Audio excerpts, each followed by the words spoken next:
color of royalty. All of us royal ones, are we not? Yes. I want to first of all thank, where's my beloved? There she is, Patricia, who is my publicist. She has no idea how much, well, you know how much I love you, but how much I appreciate your support and your focus and the fact that you and Jessica have this place. I'm not letting you get off the hook by acting like it had nothing to do with you. So I'm calling you out from your people. That for you to open your heart and allow this place to be speaks volumes. So thank you. From me.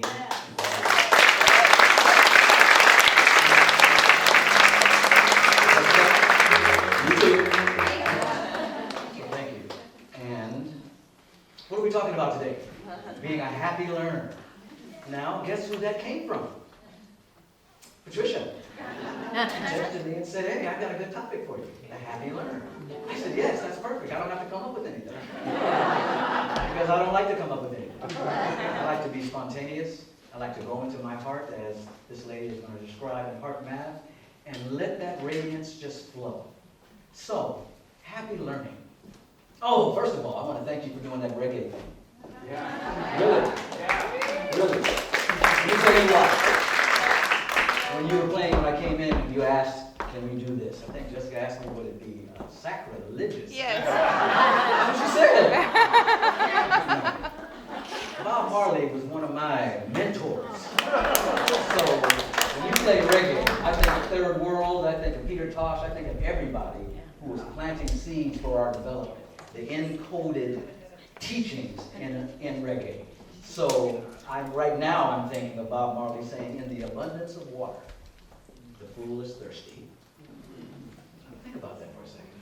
In the abundance of water, the fool is thirsty. Now what is that water? It's the spiritual water that we're living and moving and having our being in. We're swimming in the ocean of divinity. So if I don't access that, I'm thirsty because I'm choosing not to access what I'm swimming in. Now, here it comes. So the topic today is happy learning. Somebody slow down, please. I get excited and passionate and I forget things. I start rolling. So right now, I'm thinking about happiness, true happiness. In our country, there's something called the Bill of Rights.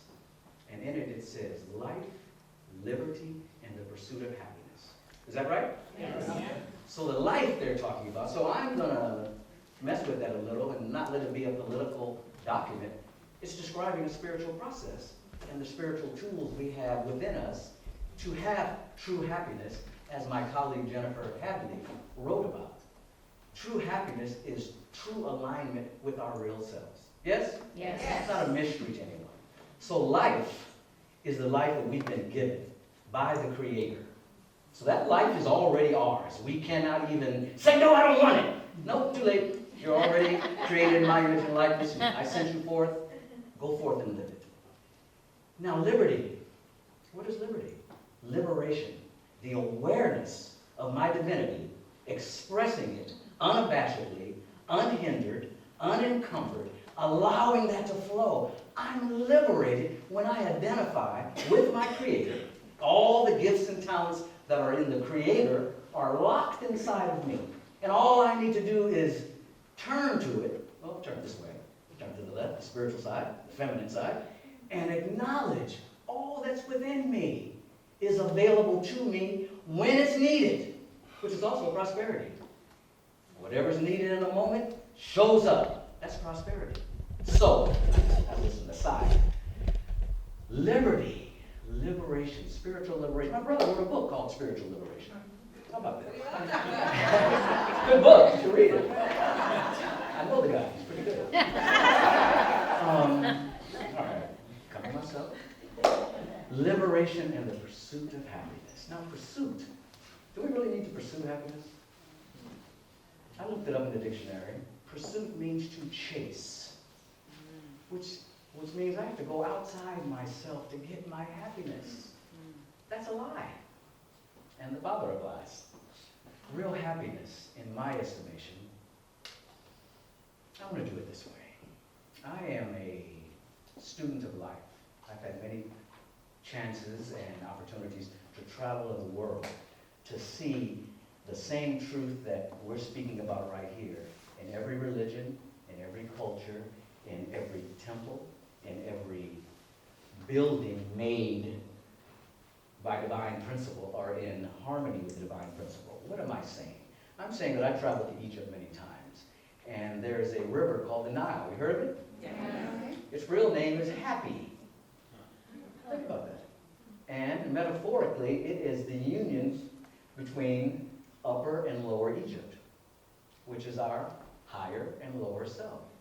And when those two are connected, happiness reveals itself. So when you and I, when we pray and we meditate and we actively forgive, we're standing in happiness already. We don't need to pursue it. We don't need to search for it. But as the Course in Miracles would say, we do need to remove the blocks to its awareness, which is our natural inheritance. So we're not creating anything except our individual life, but we're not creating the macrocosm. We're a part of that macrocosmic love, that macrocosmic light, that joy, that real happiness. We are the extensions of that. I'm coming back to Happy Learner in a minute. Right now, I'm just doing this. So let's go. Let's use our imagination just for a moment. Just for a moment. Let's use some eye magic. Imagination is the quantum field of God, is what I think it is. So let's imagine the Creator. Not anthropomorphically, but if you need to, use that. If you can see a man or a woman. But just imagine the Creator in its infinite intelligence, saying, you know what? I think I want to see myself in form. So I'm going to go into form and have an experience of form. I want to taste the mango. I want to taste an apple. I want to kiss and love my beloved in form. So just imagine now the Creator, not us yet, the Creator moved upon itself, moved into form, and we became part of that creation. Is that clear? Yes. Okay. So the Creator wanted to see itself in form, moved into form, and made its image, its likeness, us. So we are the real extension of the Creator. When I touch Patricia, God is touching her, because God is all there really is. There's no opposite. There is just the God presence, known or unknown. Now, I was just in Egypt briefly ago when I had a 14-year-old nephew of mine with two of them, that's right, Hunter and Che. And both of them are 14 and 15. Curious, open, you know what I mean? Like we are. Two questions they asked. Hunter asked me one day, he said, what about behind God? Before God, what? And all I could do was look at him like, God, that's a good question. Hunter, why don't we just go in the pyramid and meditate and see what you get? Really? Now, I've been contemplating that every time I think about it. It's like, wow, what's behind God? Nothing. God is all there is. God is the formless intelligence that came into form. I'm with that. And all of that inherited wisdom, knowledge, love is a part of my being. I get to access it and I get to share it. That makes me a multidimensional cosmic being, right? That makes us that. Now, Che Fela, who was my nephew in Egypt, he said to me, now we laughed like you're going to laugh now. He said, you know, I realize I'm a multidimensional cosmic being that's millions of years old, but sometimes I just want to be 15. Did you hear that? I just laughed, but it was so true. It's like, yes, we're multidimensional cosmic beings, here to radiate love, here to be the antidote for the contrasting experience of darkness and ignorance that we see being lifted up and being disposed of by us. We're the antidote for that. So that is what Brother Che reminded me of. It's like, yeah, I know I'm a multidimensional cosmic being in the image and likeness of God. So what if I'm not accessing that if I'm not identifying with that and bringing that to every moment of my life, every relationship, every opportunity to see and be God, that is my job, or that is my purpose, or that is my beingness. There is nothing else really other than to reveal that happiness, that oneness, that atonement, that joy of knowing from whence I come and to whence I will return. Origin, destiny, all the same. So, now, when the Spirit, the infinite creator, came into form, this is where we come in. We're the image and likeness of God, right? So, we have everything we need. Right? Yes. I'm looking for some. Yes. Amen. So, pretend, and not pretend, this is real. Spirit said, metaphorically, go forth and multiply this consciousness. You are me. I've emanated you. You did not create yourself, as the Course in Miracles says. You didn't create yourself. You were created. We're a part of creation. We're a part of the sonship, and we have gifts to bring. So, the caveat there was, when I send you forth and you go into form, you're going to lose your memory for a moment. When you walk in from the light into the darkness, you turned your back on the light and you forgot who you were. And through that walk through darkness of remembering ourselves, we've created a lot of experiences which aren't so good. Contrasted with real good, kind of dark. From the light, through the darkness, through ignorance, back to the light. That is our journey. So in that dark, I don't remember who I am, I had a lot of experiences that are still in my auric field, in my Akashic body, that I need to let go of so that my natural inheritance as a son or daughter of God can radiate without any obscuration. What does that mean? That means I need to forgive everything that's unlike the true being and nature of God, which I am an emanation of. I am an emanation of. Yes? Yes. That is real forgiveness. It's letting go of anything and everything that does not reveal or reflect or feel like the joy of the Spirit, which is our natural inheritance. That's our only job, is to forgive anything unlike our God presence. And we become a happy learner because we have the understanding that whatever is coming to us first came from us and is coming to us as a gift. Now, if we're not a happy learner, if we don't understand spiritual principle and spiritual law, if we don't understand, like, I saw a sign driving up here today that said, fall is for planting. If we don't realize that we've planted all of these seeds in our proverbial garden, we're not going to be happy about what shows up. We're going to think we're victims. We're going to think random events have happened. This universe is random. Not so. We plant, we harvest. Even if we don't remember. That's a big problem with a lot of people in forgiveness. I don't remember doing that. You don't have to remember. Is it in front of you? You did it. You thought it. You don't have to remember. It's in front of me. Remember now, we're living in a lawful universe. There aren't random events. Whatever you plant and water and nurture, we harvest. That's good news. That's happiness. I'm in on that. But if I think I'm a victim, if I think there are random events, I'm not going to be a happy learner.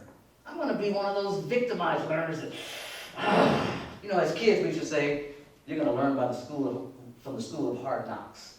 Anybody know that? Yeah. You're already shaking it. That generation that knows the school of hard knocks, that's over now. We can understand spiritual principle. We didn't know back then spiritual principle. We didn't know we were planting all the seeds that we were going to harvest. We just took Jesus and ran with it, knew he did his work, we're good. But since then, we've come to realize, as Jesus Christ said, know ye not that ye are God's. I'm getting out of here. I'm going to make a place for you, and greater things are you going to do. You're me. I'm the Christ. You're the Christ. You're going to do exactly what I'm doing. But you need to let go of your preconceived notions about who you were. And I say were because we're in a new moment right now. To be a happy learner, we have to be willing to give up who we think we are. Be willing to give up the image we give to people even. People see us a certain way, and we like the way they see us, so we try to be that way all the time. That's so funny to me. Not funny to you, clearly. But you get the idea. That we have an image of ourselves that we project. We have to be willing to give that up. Because if we're the infinite God expressing, that little image that we have of ourselves is nothing. It's something we made up so we could get through from the womb to the tomb and be safely. But that's not true.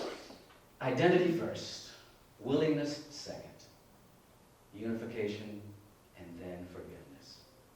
Who do I say I am? In the beginning, God and only God.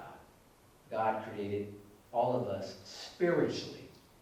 No lacks in us, no flaws, no blemishes. Our being is perfect. Is it not? Yes. I looked at you and I lost my place. She's an angel. Image and likeness. All we are being asked to do is identify with that. Identify with it. Let's just be with that. We're not with our last names. We're not with our first names. We're not with our particular culture, our money. We're the image and likeness of God. And with that, we have a shared reality with everyone. And you and I are here to reveal that.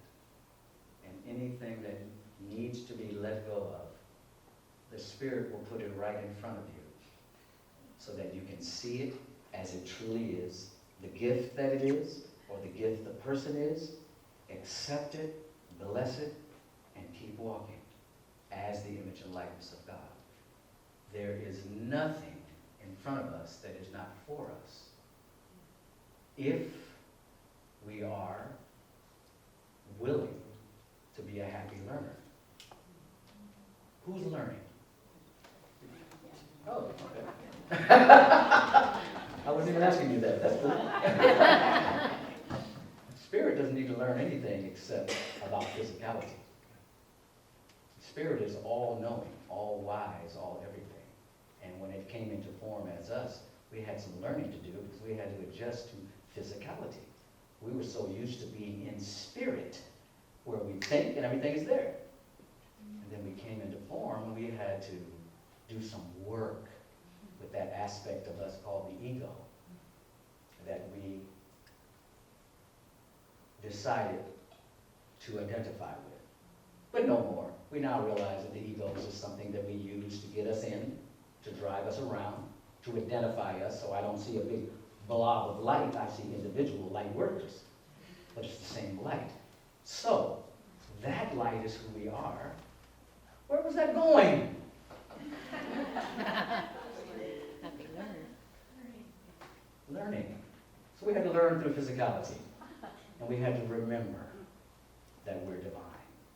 And through the process of diligent practice, of true forgiveness, we remember who we are. We're remembered, and we are remembered. As I said before, I've been to Egypt many times. There's a metaphor about the higher self being cut up into 14 pieces, being scattered across the earth. And the Divine Mother went and picked up all of those pieces. So metaphorically, we're always in the process of remembering ourselves. Yes? Yes. Always in the process of remembering. So the technique for that is what the Course in Miracles calls forgiveness. The giving forth of all the erroneous ideas and concepts and beliefs that are not in harmony with the fundamental nature of our being. Now, having said that just feels good. That feels good because it's the real truth of our being. And I'm so happy that I don't have to convince you of anything. I just get to share with you what I actually know and experience. Because as my colleagues from my course knows, read the book if you want to hear something out of the book, but living it each and every moment, breath by breath, having an alchemical experience when I see someone. Do you know that when you see someone and see the Spirit of God in them, you've changed their whole life? Whoa. You've changed yours clearly, because alchemically, you've changed who they think they are. You get what I mean? Yeah. The possibility for them to change who they think they are by you seeing them actually happens on an alchemical level, where when I'm looking at you and I see the breath of God breathing through you, wow. That's what we're here to do, my friends. We're the antidote for everything that we don't like. We're the antidote for our preferences, because that's an ego choice, preference. Oh, I prefer this over that. Why? Because I used to like that. Oh, so you're living in the past, bringing it to the present, calling it now. No. We have to be willing to see ourselves differently. For instance, she's watching right now, a friend of mine. We got into a little discussion about this.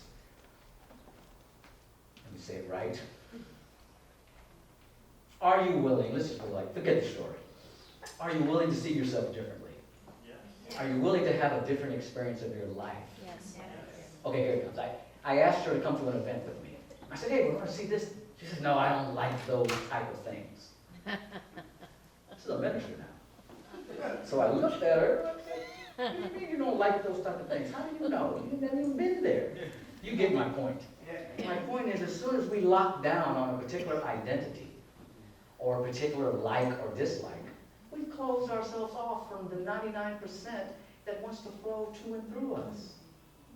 So if I just identify as the image and likeness of God, and everything that comes before me, if I can see it that way, it is there. Because I've been gifted, I, meaning us, have been gifted with the ability to think in harmony with the Creator, to be in harmony with my brothers and sisters. I have that ability, and dare I say responsibility, to see and be that. That changes the whole game. A lot of books won't be written when people start getting that from the inside. It's going to be a joke, come on. You get what I'm saying. Since we are the book of life, and we're reading the book of life every day, where are we reading the book of life from? How are we seeing our circumstances? How are we seeing our beloveds and our not-so-beloveds, our frenemies? You know, the frenemies? It's people that trigger us into greater growth and awareness. Ultimately, they're our friends. They've been paid to show us, you got some stuff in there you want to work out. And I'm showing you what it looks like. Those are our frenemies. And they become our friends. If we see clearly. But if, you got something you want to say? Something. Gotta have music. I feel like I'm all over the place, but I'm really not. I'm talking about everything. The one thing is the infinite Creator coming into form for experience, and we get to have that. And we get to open our hearts, and we get to have all of our needs met. We get to love. We get to be in joy. We get to share. We get to do all of that because that's what the Creator is doing. Now, we can certainly say, nah, I don't believe that. I don't believe I'm a part of that oneness. And we get to have that experience. That's how good God is. You can go to the depths of ignorance. God is still holding you right there. As soon as you get tired of that, you turn around and wake up, you're the prodigal returning back home, and everything is just as it was. So I say that because sometimes, in my experience, spiritual people are kind of judgmental about people who aren't awake. You ever had that experience? Yeah. Somebody you thought was awake starts downing people who aren't awake. How woke are you? If you're awake, you're loving. You see your brother and sister with amnesia. You see them in pain. You see the struggle. You've been there. If not in this life or not in this experience, you've been there because you had to be there because you came from the light. You came into form through darkness back to the light. So if you're in the light right now, You guaranteed that you've come through the darkness. Have you not? In your own personal life, you can say, oh, heck yeah, I came through some stuff. I was reviewing my stuff yesterday. Oh, I've come through some stuff. It's like, wow. I wouldn't say that because it would diminish my spirituality. You know what I mean? But when I look back, it's like, dude, pat yourself on the back. You came through some stuff. And now you're here to talk about it. What does that tell you? That God is undefeated. God, the infinite invisible, is undefeated because it's in all things. So I know. I didn't see you right there. I see a lot of my colleagues here. This is funny. It's like I'm in class. Oh, okay.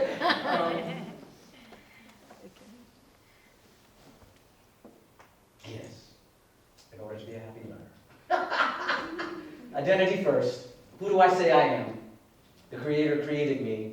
I can say no, I'm this, that, and the other, and have that experience. And as soon as I turn around and say, okay, I'm going to agree with that, everything changes. A little bit of willingness, the Course in Miracles says. You know what? A lot of spiritual work is overblown in its struggle aspect. You know what I mean? Yeah. Efforting, that's it. In the efforting. It's like the same effort when we build a house. I never built one, but I can imagine it's a lot of effort. There's guys across the street building a house, so I watch them sometimes. It's a lot of effort. And I don't want to do it. I'm glad they can do it. Right? But when we turn to the presence with a little bit of willingness, everything changes. Everything changes. Contrasts. We're here in what they call a three-dimensional dimension where we have the contrast. We get to choose. I can stay over here and struggle and strife. It's part of the song, isn't it? Yes. Or we can turn and agree and identify with our true nature, grounded spiritually in principle, in law, in love, and that whatever comes before me, I get to respond from there, not from over here, not from, what is this? I'm a victim. I don't have any recollection of anything that I planted. No, over here, in my God essence, I see this for what it is. I get to forgive it if it's a trigger of something inside of me that I'm holding on to, or I get to appreciate it for what it's bringing. Flowers, I smell them, the radiance. I get to alchemically change everything in my life. First, by identity. Second, with willingness. Third, the application of spiritual principle and spiritual law. I plant what I harvest. Doesn't get any simpler than that. And then the indwelling presence will lead us deeper into the mysteries that we don't know or understand. But if we first understand where we came from, who we are, and people like to say whose we are, and allow that to be the banks of the river in our walking as we pave our path as we walk with divine intuition and absolute divine love, it's all good. That is a conscious consequence. That's the theme for the month here, right? Yeah. Conscious consequences. Instead of being a victim of consequences, I'm planting something consciously. And when I have the consequence, it'll be conscious. I'm consciously planting my garden of love and light and joy and abundance and prosperity. I can't be mad. I have to be happy. Yes? Yes. Yeah. That is what a happy learner is, and more. For me. First, who created me? Whose experience is this? Who do I say I am? Close your eyes just for a moment. I asked you earlier to imagine the Creator coming into form. Did you do that? Does it make sense? Does it make sense that we're the image and likeness of God? It's nonsensical sometimes. It's beyond our senses. not talking about the five senses. I'm talking about the infinite sense that holds everything within itself, sees everything as it is, holds everything immaculately. Each of us is a divine and immaculate idea in the mind of God. Oh, how good it is. I just want you to be in that presence for a moment. You can open your eyes now. So, I'm going to finish with happy learner. Be a happy learner. Because it's to your benefit. And at some point, you're going to be a happy learner anyway. Why not now?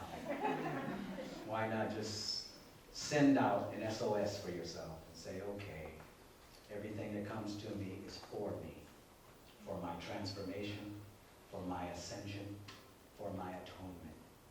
If I can start to see things like that, I'll be a happy learner, and I'll light up everybody that comes within my auric field. Remember, light is the antidote for anything that we see. So remember that we've all been called here on this Sunday morning. This is not by accident. And all of us are charged with being an antidote when you leave this place.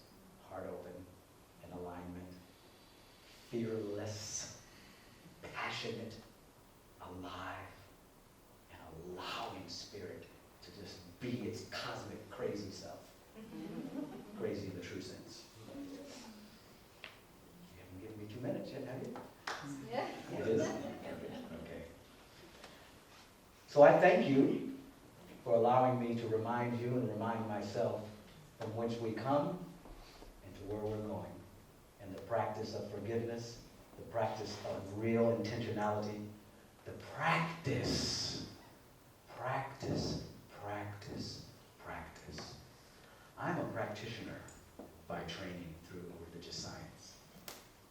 So I'm always practicing. As business people say, always be closing, I always be practicing.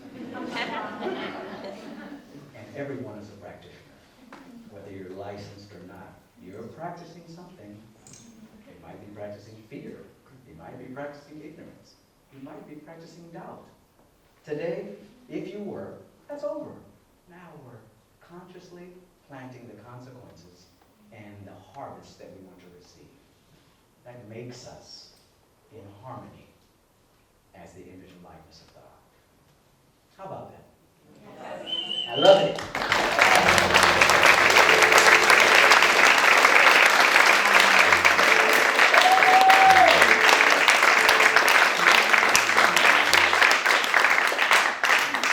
People are in my class, don't get it. I am so overjoyed. I'm just telling you, I'm overjoyed at this experience. We are too. And now I'm going to invite the ushers up. It is our conscious giving time, where we actually give to ourselves the currency and the current that we are in. We're giving, and it's returning to us multiplied. Yes? How you doing, Lon? So nice to see you. And Allison as well.